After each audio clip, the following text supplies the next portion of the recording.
Hürmetli vatandaşlar, bugünkü leksiyimizi başlayımız.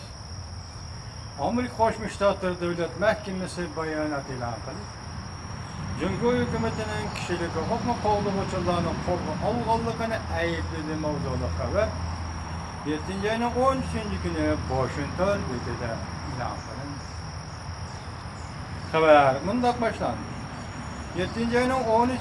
günü Amerika Koşmuş Ştatları Devlet Mahkemesi'nin bayanatçısı bu var. Evet, geliyor. John Kirby 7. ayının 13. günü bayanat ilan kıldı. Cumhur hükümetinin kişilik hukuk kolluvçu advokatlarını ve başka zatların koruma algınlığını ayıpladı. Hem de yeni ilan kılınan devlet bexatarligi kanununa dikkat.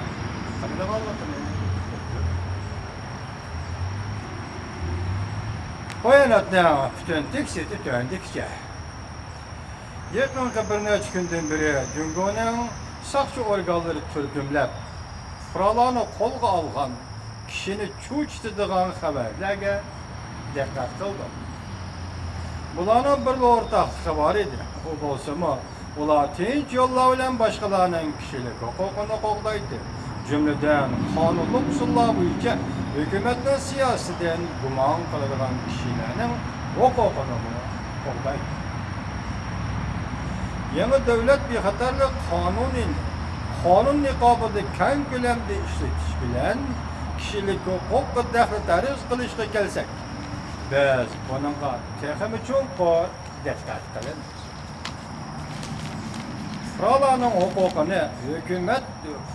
hukukunu hürmet kılış, kişilik hukukunu fıralarının hukuk menfaatlarında qoğdaş bilen yakında kol gelingan aşı zatlarını türmüden koyup biriş meselesi boyunca biz Amerika Koşmuş Ştatları Cumhur'a kattık haydakçılık kılınız. İlave, hukuk qoğdaş torbitinin statistik asaslanğanda 7. ayının 13. günü saat 8 geçe 7. ayının 13. günü zor külemde kol geliş vakası 7. ayının 10.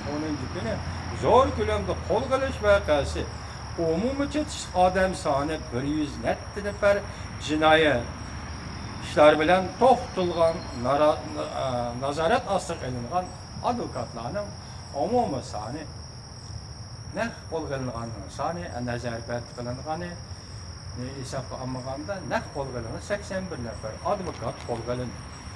Qalqalları 107 neferin içinde qalqalları nazarbat kılındı. Hem de bu işten ne için bu şuna vaxt yüz berdi qaldığını nazarga alıngan bolsa, birinci mında bir tahlil qilib bakaydı. Hazır Xitayning ichki vaziyat qaysiga kelib qoldi bu degan jiddiyleşip ketdi. Mesela Can Deşi'nin 48. yılları Hitler'in 33. ve 39. yılları Stalin'in 1937. yılları elip bargan tazalaş hareketi harakı yazılgan fethi qeli vermedi. Bugün Cumhur'da bu tazalaş hareketi Xitayning koluya Kompartiyanın kolu bilen tekrarlandı. Cumhur növbeti nimeden ensireydi? Reis Xi Jinping partiyanın ommaviy xizmat yig'ini düşman kuchlardan xoli bo'lish, ranglik inqilobdan xoli bo'lish to'g'riliqda so'zildi. Shundaqda Cumhur hozir ranglik inqilob davriga yetib keldimi? Bexatar paychak bozordagi o'zgarish va undan keyingi Cumhurdagi pul qahatchiligi va dollarni xalq puli dollarga tegishish dolqinning qo'zg'alganligi bank degani naqd pulning qolmayotganligi, dollarning qolmayotganligi to'g'risida to'g'ri nurg'un gaplar qilindi.